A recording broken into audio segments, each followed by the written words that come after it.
would look at some of the Hokusai Museum images Oh, that yes, yes. Let's try that. Actually, I want to look at again because it's been a while since I visited last time. Maybe because I changed, I appreciate it more. Like it's a mutual thing. It's not only like a object out there. Like sometimes I talk about the Dakini eyes, right? I haven't fully opened yet, but started to open a little bit.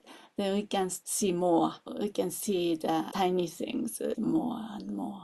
Well, and I guess looking at any performance of dance or theater or at the still arts, like the paintings and sculpture, I think there is a ritual kind of that happens there because you are very much participating in that experience. And, for everyone, it's a little bit different. Yeah, it can really change. I always feel like if I go to this kind of museum that's dedicated to someone's specific vision, you get to really swim and immerse yourself in their mind. And afterwards, you come away with a feeling of, oh, my mind has also changed. And, the spirit, I guess, or the fingerprint of Hokusai is not just on the paintings, but in us. And I'm sure that's, part of Mhm. why he makes such an effort because this is also very special that this art wasn't just reserved for elite people who could have it in their homes or in the gallery, but it was on the parade floats that would go through the towns or in these like manga and with woodblock you can produce Mhm. hundreds or of copies so they can really be distributed and be made accessible. So I think he touched a lot of people's hearts at his time Yeah, and definitely yeah, became I think popular so. that way. Mhm. One of the very, very special Nagano treasures were these Oh, yeah. panels from the Mhm. parade floats. And of course, everyone always thinks about one Hokusai wave with Mount Fuji in the background, but then, Mhm. yeah, there's these waves as well, very close up. I love these. And this is in amazing condition because this is also hand painted. Right. And we saw in another temple in Obuse the Yeah, painting yeah. of the phoenix. But not Okay. only the painting of the phoenix, but they also collected what some of the pigments that he would have used Right, for right. making the paints.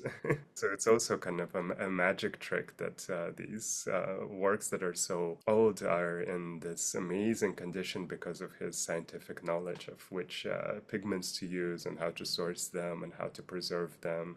And then we also have a lot of images of his drawings, So you do lots of ink painting too, right? not with the woodblock carving, but Mm. I ink directly on paper. I really enjoy it. And also you use rice paper. Rice paper or cotton paper and Japanese brushes and inks are the greatest variety of brushes you can get are probably coming in from Japan for the ones that you can use for ink or maybe China as well. But yeah, I just think that it's so versatile. You can make these very thin lines. Yeah, I love this black and white as well. You know, you did very early on, maybe first painting you did, not for me, but you did on the occasion of my birthday, Vajravarahi.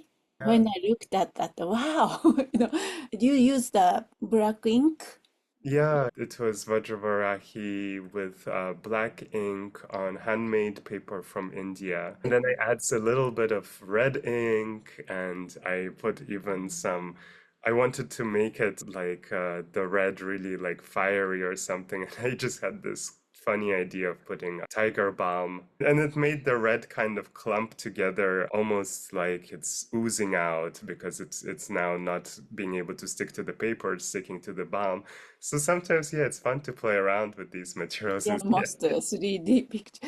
Yeah, I fell in love with that. oh, I was very happy that you liked it. And Yeah, for so me, it that was was the beginning. I think the first one I got your painting, so yeah, it was very early. I one of the first, probably attempts to draw Dakini. So just went for it, and I think we showed it in the Sky Dancer podcast that we did before, you and I together.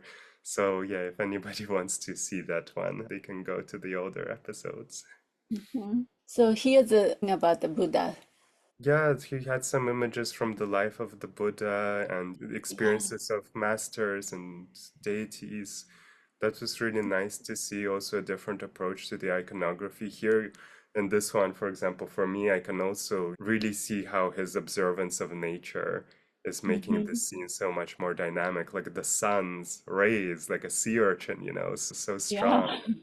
has that like Yeah. blinding quality. Oh, yeah, this is Kaminari. I was talking Oh. about the Kaminari, one of those deities related to the thunder. Right, right. Yeah, yeah, I can see one arm up and Mm. yes, it's similar body. So that this is really interesting in the room of storms and Yeah. destruction, creating with the ink this spiral of like Yeah, tornado, I I can guess. see this the like original manga, Mm, bang or something like I can hear the sound.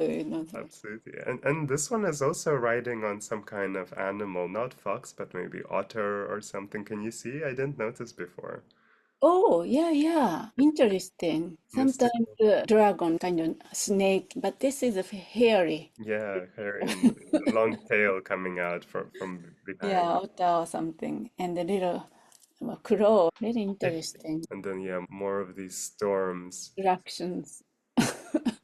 Yeah. All these people. Wow.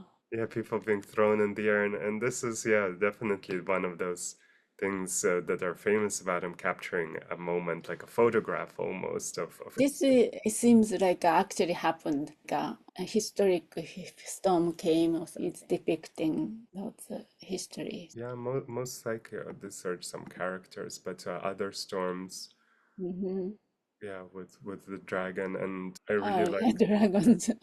oh, it's so beautiful. Yeah, The way that the washing of the ink you can see as kind of the raindrops, but at the right. same time the scene is very clear to look at. This guy holding a sword, Japanese sword, maybe dragon sail, the Japanese version of it. Yeah, yeah, looks quite nervous.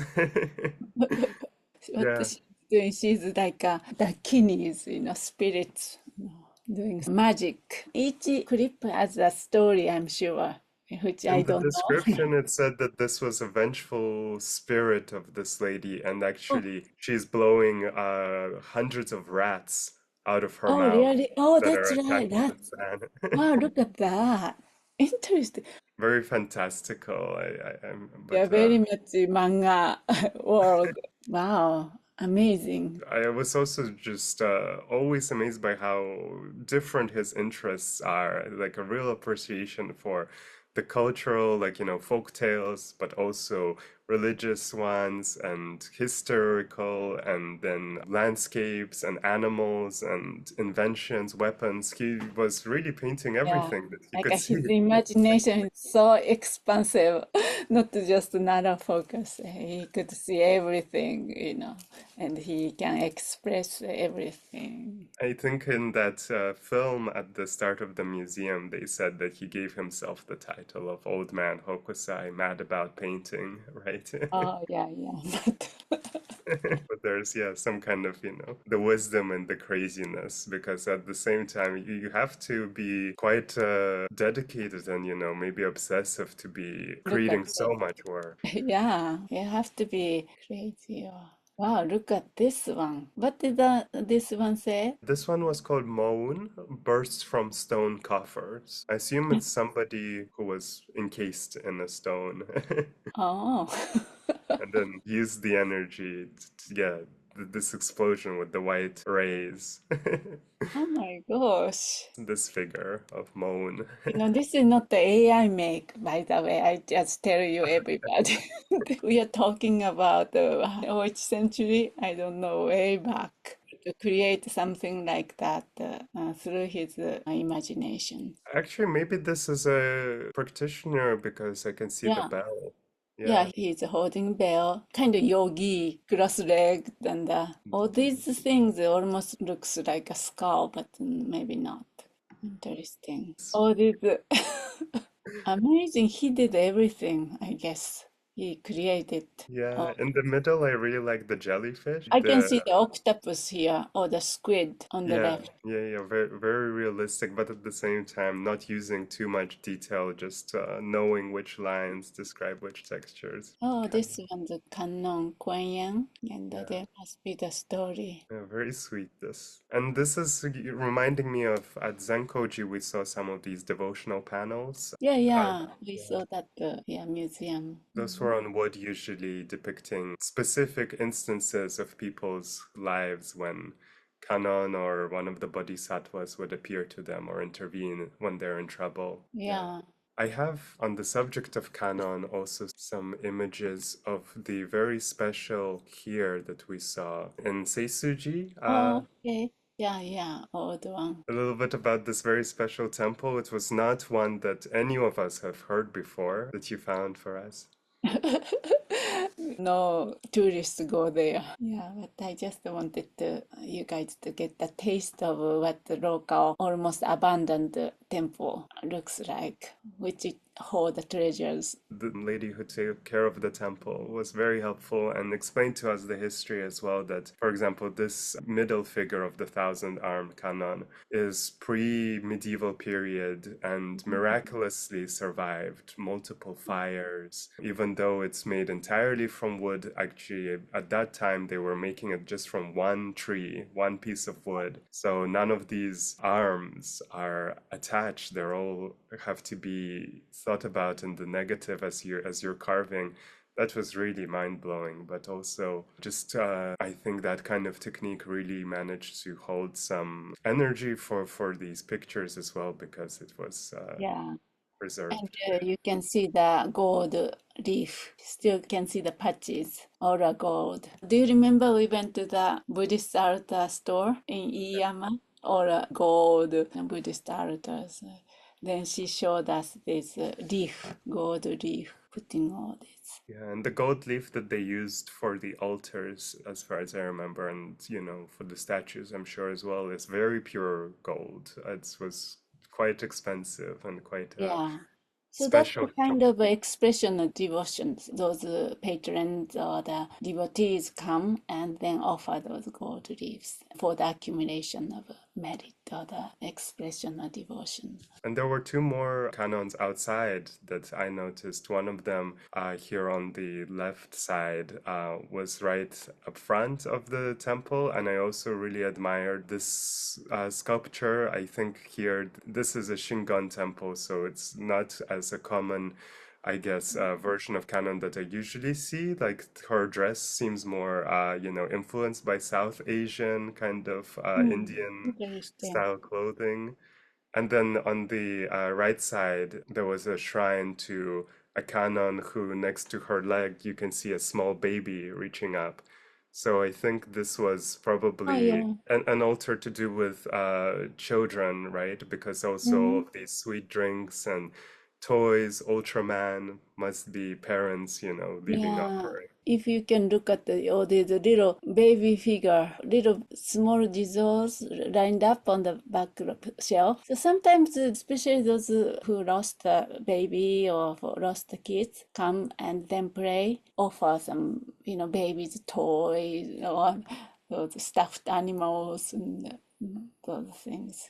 Do you remember in the Zenkoji temple, on the side of the Zenkoji temple, there's a couple of these Kannon figures holding a baby. Those canons are dedicated for protecting the babies or deceased babies to help their transition. So I used to go there all the time.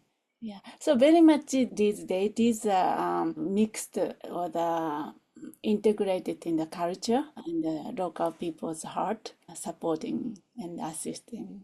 Not like a very high object, not far from the ordinary people, always down to earth, so to speak. Yeah, and speaks very much to these universal experiences, needs that cut across any kind of social divide. So I did notice that, in temples, all kinds of different people are coming. Of course, a lot of us are tourists, but the people who are making prostrations and lighting incense and donations, everybody has their own personal relationships with the deities. Doesn't have to be, kind of yogi. Yeah, I'm so glad you are able to record this way, your pictures and your impressions. Thank you so much. Because, of course, we have our pictures, but it can never do justice of the actual experience and not just experiencing it alone as a tourist, but in the Sangha, in the group with you,